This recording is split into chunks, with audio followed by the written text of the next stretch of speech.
시편 84편 그 마음에 시온에 대로가 있는 자라는 제목으로 함께 말씀 나누겠습니다. 앞에 한번 사진 보여주시면 지금 보이는 사진이 가평에 있는 생명의 빛 교회라고 가보신 분도 계실 텐데요. 지금 아주 예배당이 상당히 아름답게 잘 건축되어서 많은 사람들이 찾는 예배당이 됐습니다. 최근에 보니까 세계에서 예배당 건물이 가장 아름다운 10대 건축물 선정이 돼서 아마 우리나라에서는 가장 아름답게 들어가 보면 천장이 이렇게 그레스로 돼서 이렇게 헤비가 들어오고요. 동그랗게 돼 있고 저 나무 하나하나를 러시아에서 수입을 해서 정말 좀 그렇게 하나님 앞에 참 예배드리기에 아름답게 건축물이 되어 있습니다.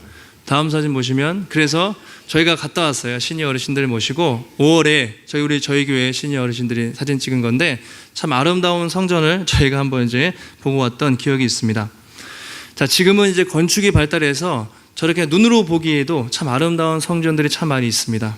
그런데 지금 시인이 살았던 구약 시대에 그 당시만 해도 참 저런 성전이 없었죠. 유일하게 예루살렘 솔로몬 지었던 솔로몬 성전이 있었습니다. 그 사람들은 항상 그 솔로몬 성전에 가서 예배드리는 것이 꿈이었고, 특별히 절기가 되면 3대 절기 중에 특별히 6월절이 되면 어떻게 해서든지 예루살렘의 순례길을 가서 거기서 하나님 앞에 예배드리는 전통이 구약시대에 있었습니다. 자, 오늘 시인은 한마디로 말씀을 드리면 하나님 앞에 성전에서 예배드리고 싶은 그 간절한 마음을 가지고 오늘 시를 쓴 것입니다. 시의 표제를 보시면 고라 자손의 시라 이렇게 되어 있습니다. 고라 자손의 시. 이 고라는 레위인이었습니다. 레위 사람이었고 모세 시대에 있었던 사람인데요. 출애굽하고 광야에 있을 때 모세에게 반역을 했어요. 왜 당신만 리더냐? 모세 아론에게 대항을 하면서 당을 지어서 사람들에게 모세에게 반역했던 사람이 고라였습니다. 하나님이 심판을 하셨는데 땅이 갈라져서 들어가서 죽고 많은 사람들이 죽었던 그런 기록이 있습니다. 한마디로 고라의 자손들은 하나님께 대항했던 무리의 자손들, 몰락한 레위 족속들이라고 우리가 볼 수가 있습니다. 그러다가 다윗 시대에 다윗이 고라 자손들을 불러서 성전의 문을 지키고 성전을 봉사하고 찬양하는 사람들로 고라 자손들을 그렇게 세워주었습니다.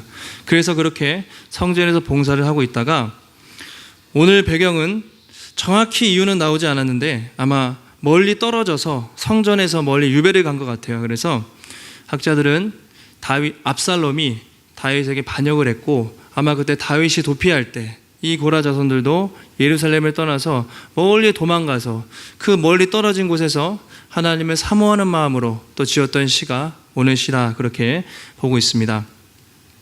자, 첫 번째 보시면 우리 1절 이하에 보시면 하나님의 성전에 대한 간절한 마음이 묻어나 있습니다. 시인이 어떻게 고백을 하고 있습니까? 우리 1절 말씀 한 목소리로 읽어보겠습니다. 시작. 만군의 여호와여, 주의 장막이 어찌 그리 사랑스러운지요. 하나님, 주님의 장막이 얼마나 아름답고 사랑스러운지 모르겠습니다. 이렇게 고백을 하는 것이죠. 주의 장막, 여기서 주의 장막은 1차적으로는 예루살렘에 있는 성전을 말하겠죠. 하나님의 성전이 얼마나 아름답고 사랑스러운지 모르겠습니다. 왜 이렇게 고백할까요? 지금 성전에서 예배드릴 수 없기 때문에 멀리 떠나서 정말 성전을 바라보면서 그리운 마음으로, 애틋한 마음으로 하나님께 예배하고 싶은데 예배할 수 없는 상황 속에서 하나님의 성전이 너무 사무칩니다. 그립습니다. 이렇게 표현을 하는 것입니다. 여러분, 우리도 병이 나거나 아니면 어떤 일이 출장을 가거나 일이 있어서 주일에 못 지키게 될 때 피치 못할 사정이 있죠. 주일에 예를 들어 입원을 했어요. TV에 설교가 나오지만 그렇게 예배를 드려도 정말 예배당 가고 싶다, 교회 가서 예배 드리고 싶다, 그런 마음이 우리도 생길 때가 있지 않습니까? 오늘 시인도 그런 간절한 마음으로 하나님을 찾고 부르짖고 있습니다. 자, 2절 보시면 그 마음이 더욱더 강해지는데 우리 2절 앞에 보시고 한 목소리로 읽습니다. 시작. 내 영혼이 여호와의 궁정을 사모하여 쇠약하며 내 마음과 육체가 살아계신 하나님께 부르짖나이다. 이렇게 되어 있죠.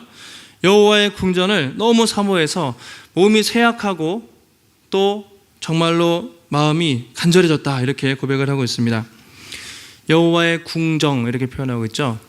아까 1절에서는 주의 장막이라고 표현했습니다. 그런데 여기서는 여호와의 궁정, 또 하나님의 성전을 다양하게 이제 시인이 표현을 하고 있습니다.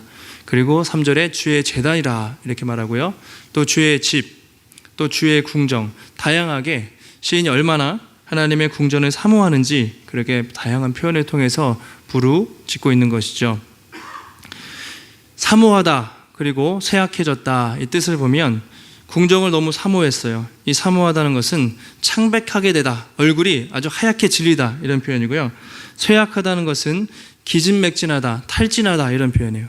그러니까 하나님의 성전을 어찌나 사모했든지 얼굴이 하얗게 질리고 또 기진맥진할 정도로 정말 그렇게 간절히 하나님을 찾았다 그렇게 말하고 있습니다. 그래서 마음과 육체를 다해 살아계신 하나님을 부르짖고 있습니다. 이것이 오늘 시인의 마음이죠. 자, 1절과 2절을 우리 유진 피터슨이 번역한 메시지 성경으로 읽어보면 이렇게 되어 있습니다. 만군의 하나님, 주님의 집이 어찌 그리 아름다운지요. 내가 전부터 이런 집에 살고 싶었고 주님의 집에 방 한 칸 마련하여 살아계신 하나님께 기쁨의 노래 불러드릴 날을 꿈꿔 왔습니다. 이렇게 번역을 했어요.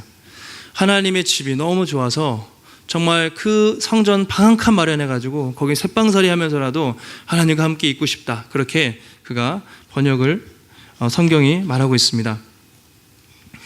여러분, 여기 시인의 마음을 보면, 모습을 보면 어떤 것 같아요? 어떤 것 같습니까? 정말 얼마나 사모하는지 그게 느껴지죠.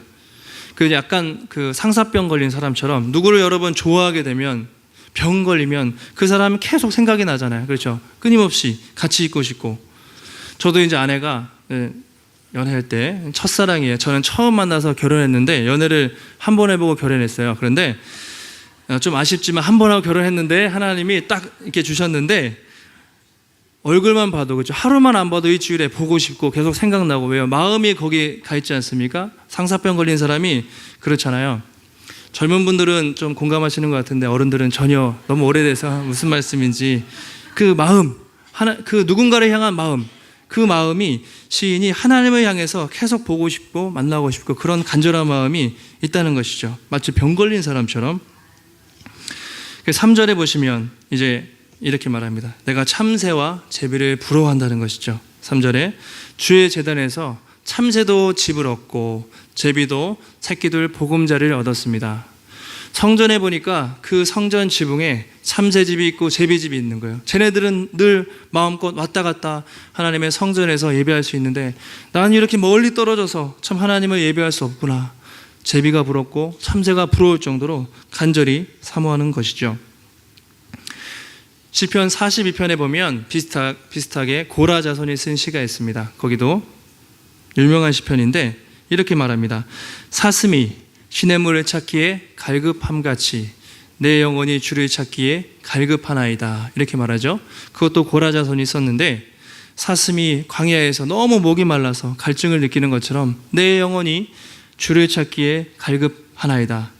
내 영혼이 살아계신 하나님을 갈망하니 어느 때에 하나님의 얼굴을 배울까. 42편에서 그렇게 말하고 있습니다. 그러니까 타는 목마름, 갈증으로 주님을 만나고 싶은 것이죠. 여러분, 우리는 어떻습니까? 하나님 앞에 예배하러 나올 때 정말 그렇게 하나님을 향한 절절한 마음, 사랑하는 마음으로 나오십니까? 오늘도 한번 어떤 마음으로 내가 예배 자리에 나왔는지 한번 우리 자신을 돌아보면 좋겠습니다. 많은 사람들이 이렇게 얘기해요.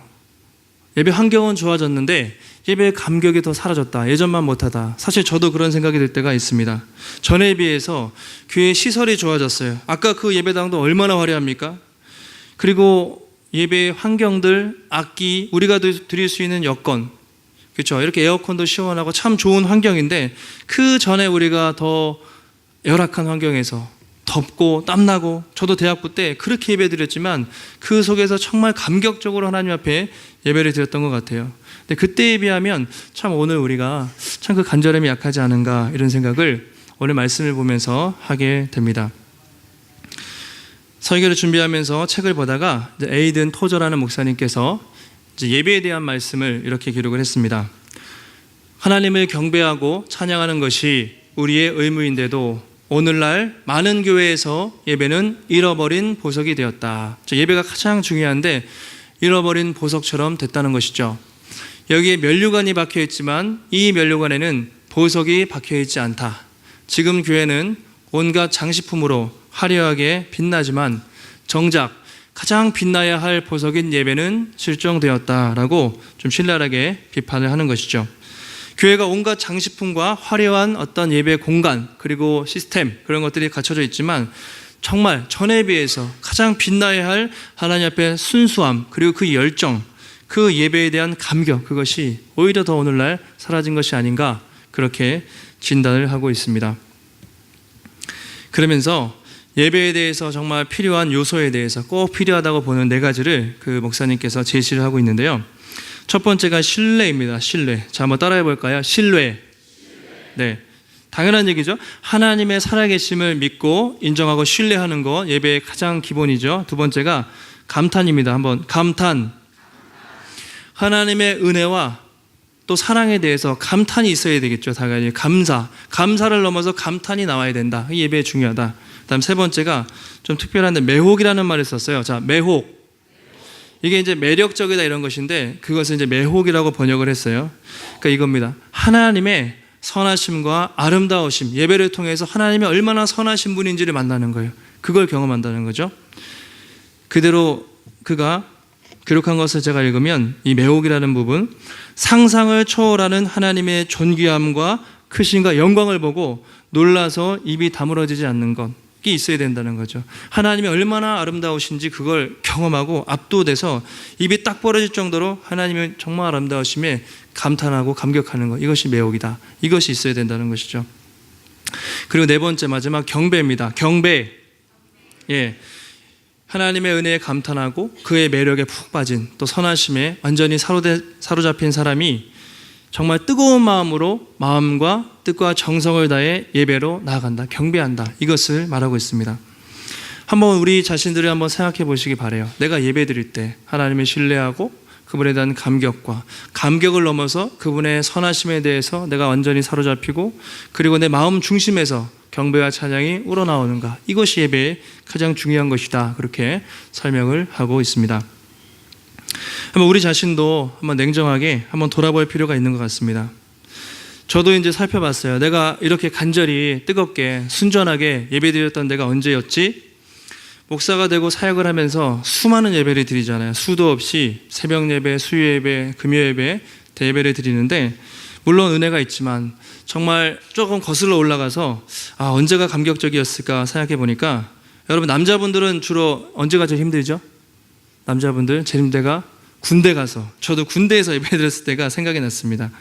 학사장교로 이제 인간을 했어요. 그러면 4년 동안 대학 다니고 민간인인데 딱 16주 4개월 동안 빡빡하게 훈련을 받고 인간을 해요. 그러니까 4개월 동안 장교를 만들려고 엄청 훈련을 이제 나름대로 심하게 시킵니다. 그러면 처음에 들어가면 이제 사관 후보생이라고 그래요. 사관 후보생 딱 그러면서 막 들어가자마자 바로 엎드려 뻗쳐 막 정신없이 막 첫날부터 막 그렇게 해요. 그래서 너무 힘들잖아요. 연락할 때도 없고 힘드니까 빨리 주일이 와서 예배 드리고 싶다 그랬는데 첫째 주일에 이제 예배를 못 가게 이제 막았어요. 아예 종교 생활을 못 하게 첫 주에는 주일에도 계속 뭔가 막 힘들게 하고 막 그랬어요. 그래서 정말 예배 드리고 싶다. 이제 그런 마음 하루하루 손꼽아 기다리다가 둘째 주가 됐을 때 이제 각자 종교 원하는 종교 손들어 가지고 자 누구는 교회, 누구는 절 가고 싶은 사람 줄 맞춰서 가라고 이제 딱 인솔을 해요. 간부가.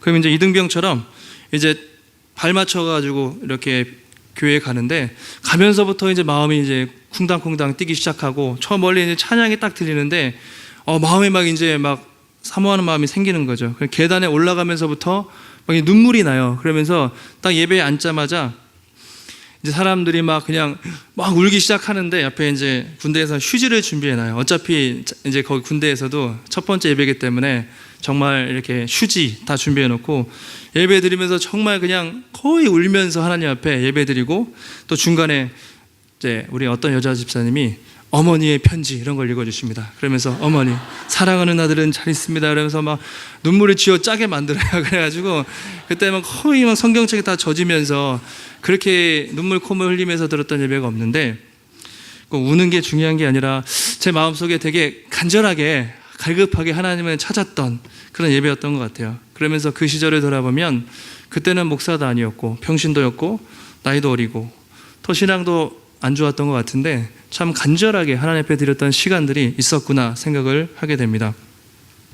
지금도 보면 성경도 제가 더 많이 알죠. 교회도 오래 다녔고 목사가 됐는데 지금 나의 예배의 모습은 어떤가? 이 시인의 모습을 보면서 많이 이제 돌아보게 되는 것이죠. 그때의 갈급함, 그때의 간절함이 약하구나. 우리도 마찬가지입니다. 여러분들이 예배 드리실 때 성경을 더 많이 한다고 직분을 받았다고 아니면 또 신앙생활이 연륜이 오래되고 또 교회 봉사를 많이 한다고 해서 사실은 그게 중요한 게 아니죠. 더 중요한 것은 하나님 앞에 어떤 마음으로 서는가, 즉 상한 심령으로 하나님 앞에 그 갈급한 마음, 간절한 마음으로 서는가. 주님은 그 마음 중심을 지금 이 순간에도 보고 계시다는 것입니다. 다윗이 이렇게 고백을 합니다. 시편 51편 17절인데요. 한번 앞에 보시고 한 목소리를 읽겠습니다. 시작. 구하시는 제사는 상한 심령이라. 하나님이여 상하고 통회하는 마음을 주께서 아니하시리이다. 아멘. 하나님이 원하시는 제사는 우리의 몸이 있고 우리가 나와 있다는 그게 아니라 이 시간에 우리가 어떤 마음으로 상한 심령으로 통회하는 심령으로 주님, 좀 하나님의 은혜 없이는 내가 안 됩니다. 이 시간도 내가 주님을 만나야 됩니다. 그렇게 상하고 통회하는 심령으로 나온 그 사람을 하나님이 멸시하지 않으신다. 그렇게 말하고 있습니다. 주님은 오늘도 이런 마음으로 예배드리는 그 한 사람을 우리 가운데 찾고 계시는 것이죠. 다시 한번 예배를 통해서 주님을 향한 간절함이 회복되고 예배의 더 큰 은혜와 감격을 풍성히 누리시는 복된 성도들이 되시기를 주님의 이름으로 축복합니다. 자, 두 번째 보시면 이제 시인이 이어서 순례자의 그 기쁨에 대해서 그렇게 말하고 있습니다. 예루살렘 성전을 가면서 또 어떤 기쁨이 있는가, 어떤 복을 받는가, 그것에 대해서 말씀하고 있는데 우리 5절 말씀 보시고 한 목소리로 우리 84편 5절입니다. 시작.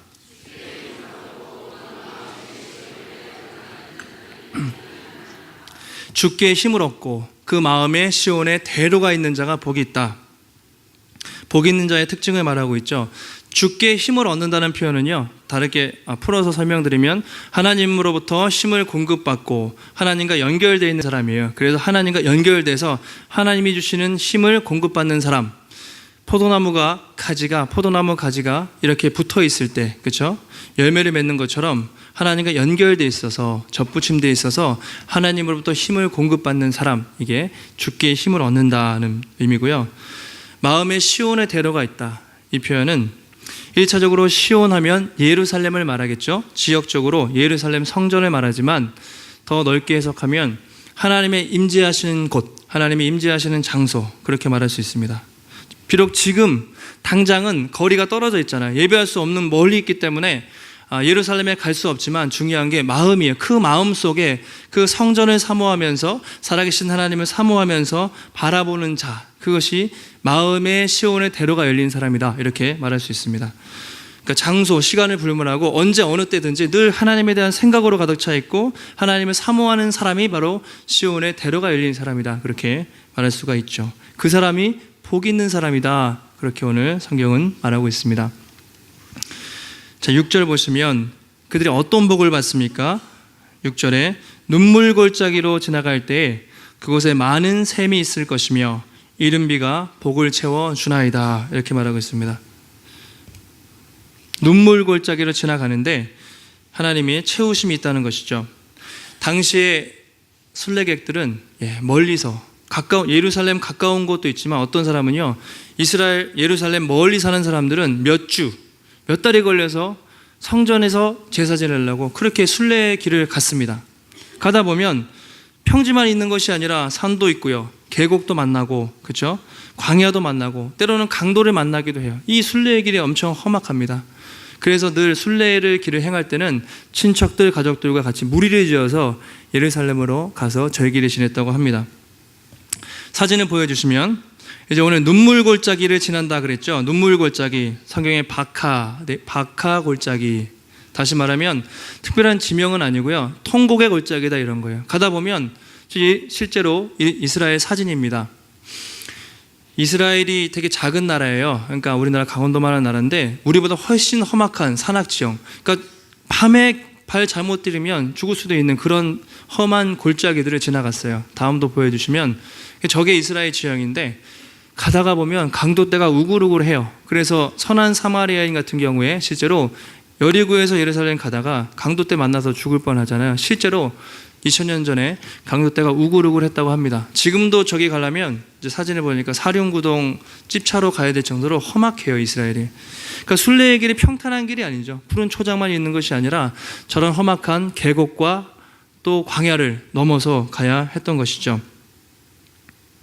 자, 그렇게 어려움이 있음에도 불구하고 그들은 갔습니다. 하나님 만나기 위해서 갔죠. 자, 그 어려움 속에서 어떤 일이 있습니까? 우리 보시면 그곳에 많은 샘이 있을 것이며 또 이른 비가 복을 채워줄 것이다. 순례의 길을 하다 보면 아까 사진처럼 음침한 골짜기죠. 사망의 음침한 골짜기를 분명히 지나게 되는데 골짜기 지나면 하나님이 오아시스를 만나게 해주시는 거예요. 샘물을 탁 터서 또 마시게 하시고 또 비를 내려주셔서 끝까지 걸어갈 수 있게 해준다는 것이죠. 이른 비라는 것은 뭐냐면 그 당시 팔레스타인에서 가을비입니다. 10월이나 11월에 내려서 여름에 그 뜨거웠던 땅을 다 적시고 밭을 갈 수 있도록 밭이 이렇게 부드럽게 될 수 있도록 내리는 비가 이른 비, 가을비라고 합니다. 그러니까 하나님께서 때를 따라서 필요할 때마다 때로는 샘물을 주시고 때로는 이른 비와 늦은 비를 주시기 때문에 그들이 순례의 길을 행하다가 포기하지 않고 끝까지 갈 수 있도록 하나님께서 함께 하신다는 것이죠. 그 샘물과 이른 비, 다시 말하면 때를 따라 도우시는 하나님의 손길, 축복을 상징한다고 할 수 있습니다. 여러분, 우리 인생도 마찬가지인 것 같아요. 우리도 길을 가잖아요. 신앙생활을 할 때 순례의 길이라고 표현할 수 있는데 저 멀리 보이는 시온 성이라고 표현하죠.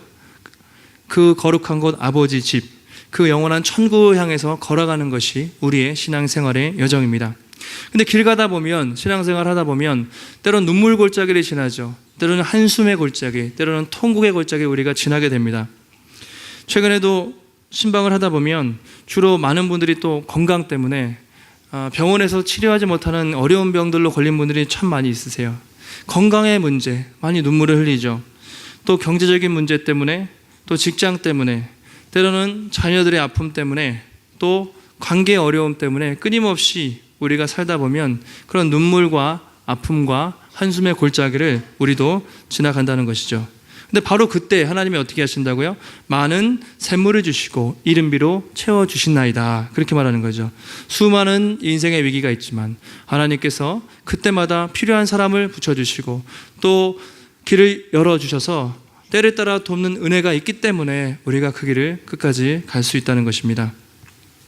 바로 이것이 순례자들이 받는 축복이라 오늘 성경은 그렇게 말하고 있습니다.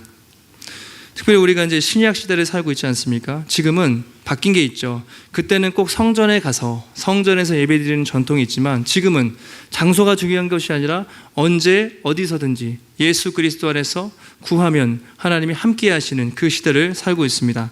히브리서 4장 16절 말씀 한번 읽어보겠습니다. 시작. 때를 따라 돕는 은혜를 얻기 위하여 은혜의 보좌 앞에 담대히 나아갈 것이니라. 그렇죠. 예수 그리스도가 십자가에 죽으시고 부활하셨을 때 휘장이 찢어졌죠. 더 이상 성전, 건물 자체가 중요한 것이 아니라 예수 그리스도 안에 있으면 언제든지 구하는 자에게 성령을 통해서 임재하시는 것이죠. 그래서 예배를 드릴 때마다 은혜의 보좌 앞에 담대히 나아가서 또 때를 따라 돕는 은혜를 우리 삶 속에 경험할 수 있다는 것이죠. 성도 여러분, 여러분은 또 삶 속에서 예배를 드리실 때 이런 축복을 누리고 계십니까?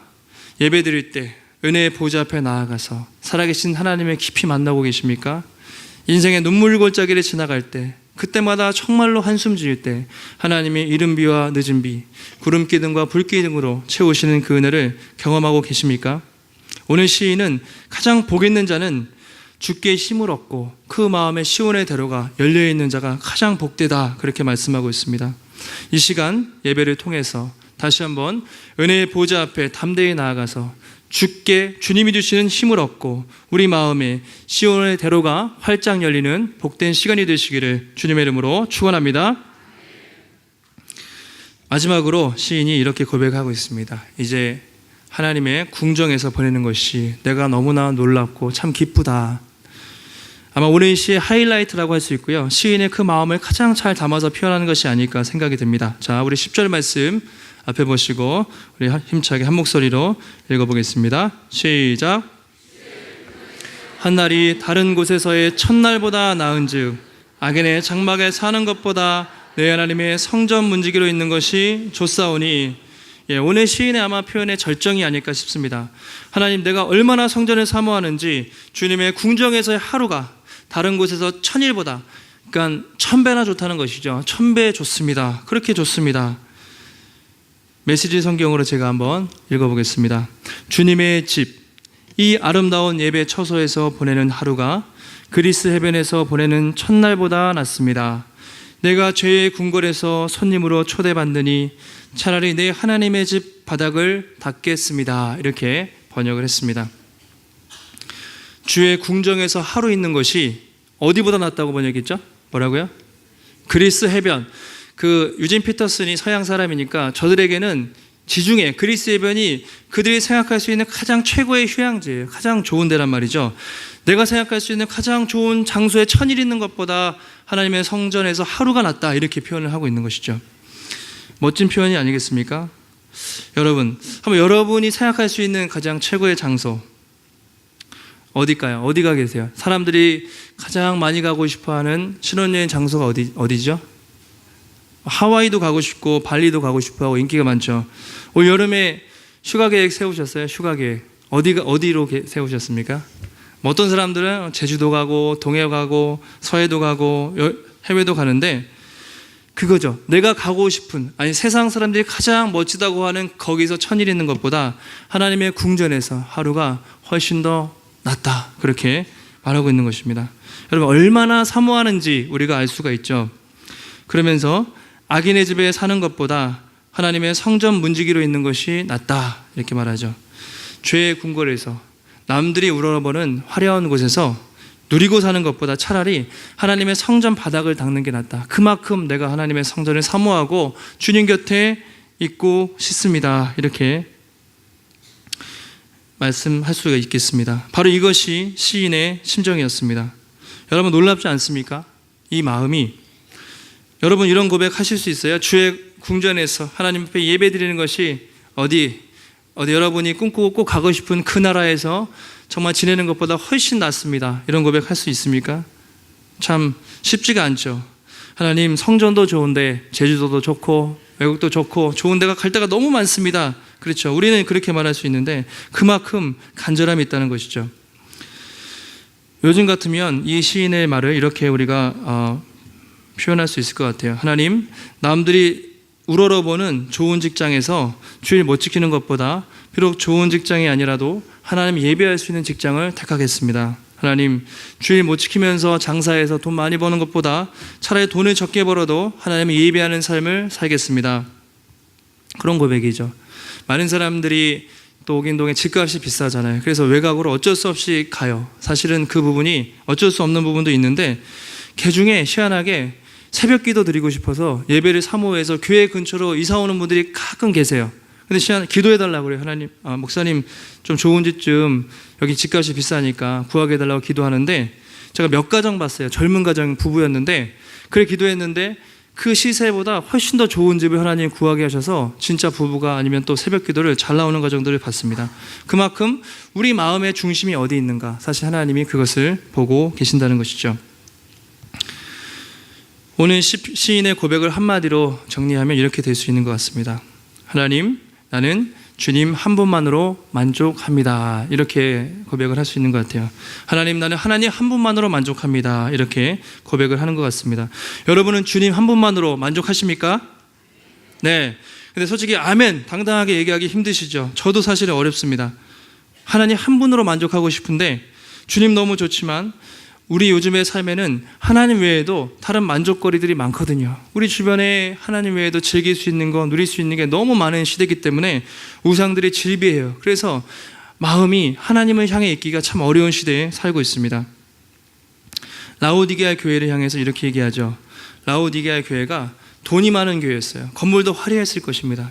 그 당시에 대형 교회였는데 자기들은 잘 사는지 알았겠죠. 그런데 너희는 차지도 않고 덥지도 않고 미지근하다 그렇게 얘기하면서 너희들이 스스로 부유하다고 생각하지만 너희들의 실상은 가난하다 이렇게 주님이 말씀을 하십니다.